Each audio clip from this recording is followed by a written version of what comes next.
আজ একটা ছোট্ট মিষ্টি পান্ডা আঁকবো একটা আমার প্রিয় খাবারের বোতলের ওপর। হ্যাঁ, এটা হলো ছোট্ট ঝাল হজমোলা শিশি, আমার ভীষণ পছন্দের একটা জিনিস। জিনিসটার আউটকাম এতটা মিষ্টি হয়েছিল আমি কিন্তু ভাবিনি যখন তৈরি করছিলাম। তোমরা পুরোটা দেখো, আশা করছি তোমাদের ভীষণ ভালো লাগবে।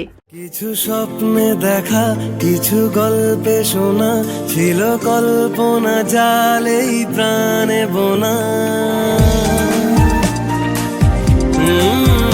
কিছু স্বপ্নে দেখা, কিছু গল্পে শোনা, ছিল কল্পনা জালেই প্রাণে বোনা।